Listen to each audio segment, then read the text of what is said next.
Welcome to American Northwest Magazine. Please subscribe. Thank you to the Chronicle for this article. The fight for D.C. statehood is a long and complex one, dating back to the very founding of the United States. In recent years, the debate has gained renewed attention, with prominent figures like Washington State Senators Maria Cantwell and Patty Murray voicing their support. These senators, along with many others, believe that the residents of Washington, D.C. deserve full representation in Congress.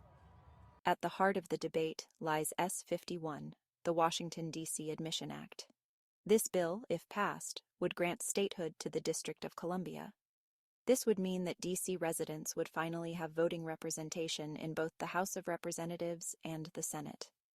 The bill has garnered significant support in the House, passing in both 2020 and 2021. However, the Senate has consistently blocked the legislation, reflecting the deeply divided opinions on this issue. The debate over D.C. statehood is not new. It has been a simmering issue since the early 1800s, shortly after the District of Columbia was established as the nation's capital. This long and storied history is filled with passionate arguments on both sides. To understand the complexities of this issue, we must delve into the historical context, examining the key events that have shaped the D.C. statehood movement. Section 2. Taxation without representation, the plight of D.C. residents. One of the most compelling arguments for D.C. statehood centers on the principle of taxation without representation. D.C. residents, numbering over 700,000, pay federal taxes just like citizens of any state. They contribute to the nation's economy, serve in the military, and fulfill their civic duties. More than 3,000 D.C. residents have died serving in the military without having the choice of voting out representatives and senators who are pro-war. Yet, they lack voting representation in Congress, meaning they have no say in how their tax dollars are spent or in the laws that govern their lives. This lack of representation is a fundamental injustice that strikes at the heart of American democracy. Imagine serving your country in the armed forces, risking your life for the nation's freedom, yet having no voice in whether the country goes to war. This is the reality for D.C. residents. They are denied the fundamental right to have a say in the decisions that directly impact their lives. This lack of representation is not just a theoretical concern. It has real and tangible consequences for D.C. residents. They are at the mercy of Congress when it comes to funding for essential services like education, infrastructure, and healthcare. It should be noted that residents of the District of Columbia gained the right to vote for president with the ratification of the 23rd Amendment in 1961.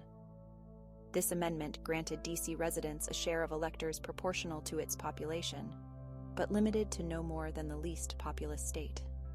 The first presidential election in which D.C. residents could vote was in 1964. A 2016 referendum showed that over 85% of D.C. residents support statehood. This overwhelming support underscores the deep desire for full and equal citizenship among D.C. residents. Section 3. D.C. versus small states. Opponents of D.C. statehood often argue that the Founding Fathers intentionally designed Washington, D.C. to be the seat of the federal government, not a state. They contend that granting statehood would disrupt the balance of power and give undue influence to the city's residents. Some also view the push for statehood as a partisan effort by Democrats to gain more power in Congress. However, these arguments fail to acknowledge the changing demographics and political landscape of the United States.